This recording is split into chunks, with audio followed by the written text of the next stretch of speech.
منذ 25 من جويلية، وقيادات الاتحاد تهادن سعيد وتمني نفسها بأن يتعامل قيس سعيد مع الحكم بعقلية تقاسم الغنيمة ويمكنهم من بعض المناصب الوزارية والامتيازات المالية كما تعود الاتحاد في العشرية الفارطة. لكن إصرار السلطة الحالية على أن يكتفي الاتحاد بدوره النقابي في الدفاع عن مصالح الطبقة الشغيلة، وهو الأمر الذي يراه الطبوبي ومن معه حدا من الغنائم والترضيات التي تعودت الجماعة على نيلها، ليتسلح الطبوبي وشلته بشعارات العمل النقابي التي رفض أساسا أن يكتفي بها لدمغجة قطيعه مع ما يرفقها من يقين لدى عامة الشعب التونسي بأن اتحاد الطبوبي ومن معه تحول إلى طاعون يفتك بمؤسسات الدولة كما يفتك بالشركة والمصانع، ممن رفض أصحابها ترضية الطبوبي وميليشياته. في ظل هذا الوضع المتوتر، يستمر الطبوبي في استغلال هياكل الاتحاد العام التونسي للشغل للاستعداد لتنظيم مسيرة احتجاجية في العاصمة لمناهضة خيارات رئيس الجمهورية المتعلقة بتأطير العمل النقابي والوضع الاجتماعي والاقتصادي والتمسك بحصانة وقداسة نقابي الاتحاد وعدم محاسبتهم. إذ يحشد اتحاد الطبوبي ممن تم استغلاله من منظوره للمشاركة فيما أسماه التحرك الأكبر للخروج في مسيرة يوم السبت 4 من مارس القادم، تنطلق من أمام مقره المركزي بساحة محمد علي بالعاصمة، تزامنا مع اجتماعات يواصل عقدها في ولاية تطاوين وجابس وزغوان وسوسة وسيدي بوزيد، طبعا باستغلال أموال منخرطي الاتحاد، في حين أن بعضهم يعاني الخصاصة. نجد اتحاد الطبوبي يقوم أسبوعيا باجتماعات تكلف آلاف الدينارات في أفخم النزل والقاعات.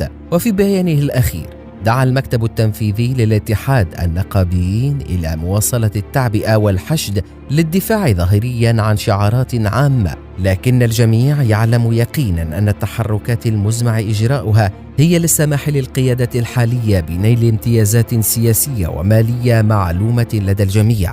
أول ردود سعيد على التحركات المزمع إجراؤها كانت إصدار وزيرة الصحة مذكرة موجهة إلى كافة أعوانها تطالبهم فيها بعدم المشاركة في أي تظاهرات تنظمها هيئات أجنبية أو منظمات أو جمعيات، وحضور أي اجتماعات في إدارات أخرى لا ترجع لها بالنظر دون ترخيص مسبق من الوزارة. وكجميع القطاعات في هذا البلد الجريح، فإن بعض منظوري وزارة الصحة، وهنا نقول البعض وليس الجميع، مستعد لترك المرضى وقاعات العمليات من أجل الالتحاق بركب مسيرة جزار يحاول سلخ وطنه. ولا أدل على ذلك من استعمال القيادات الحالية لمصطلحات على غرار حرب كسر عظام، حرب اجتماعية، أضف إليها استقواءهم بعناصر أجنبية للي ذراع قيس سعيد. أكدت النائبة في البرلمان الجديد فاطمة المسدي بأنه تم إحالة إعلاميين على التحقيق، وذلك من أجل قضية التآمر على أمن الدولة. وهذا ما أكده أيضا محامي النائب السابق وليد الجلاد ورجل الأعمال كمال الطيف بأنه تم فعلا إحالة إعلاميين على التحقيق. وأضافت فاطمة المسدي في ذات السياق بأنه سيرتفع عدد الموقوفين بقضية التآمر على أمن الدولة في الأيام القادمة، ليشمل رجال أعمال، أمنيين، أشخاص من المجتمع المدني، سياسيين، إعلاميين، حقوقيين وقضاة. بدولة أجنبية وبسلطات أجنبية أنا نعتبرها خيانة الدولة. والمشكل إنه المخطط اللي قاعدين يقوموا به مخطط معناها في حتى معناها أشياء مرعبة، معناها مانيش باش نتكلم على الأبحاث، لكن فما معناها محاولة اغتيال، فما ممكن مرتزقة، فما حاجات اللي هي مرعبة، محاولة تصفية رئيس الجمهورية. به وهذايا اللي يخليني نقول إنه الدولة متاعنا على جثتنا كان نسمحوا للناس باش تستعمل الدولة متاعنا، باش تستعمل دولتنا اللي ماتوا عليها ناس من أجل السيادة الوطنية، نجيو احنا نستقوي بالخارج. لو الاستقواء بالخارج فيه زوز حاجات توا في تونس، فما الاستقواء بالسلطات الأجنبية وفما الاستقواء بشعوب أجنبية.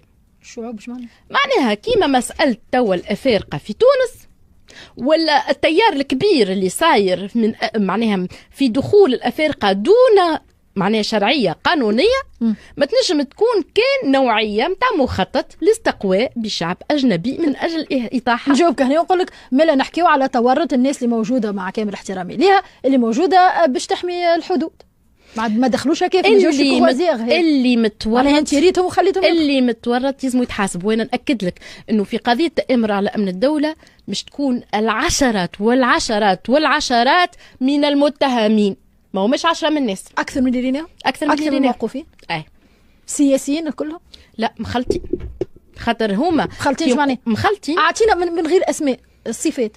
كل فما ناس من المجتمع المدني، فما ناس حقوقيين، فما ناس امنيين، فما ناس من القضاء، فما ناس سياسيين، مخلطه.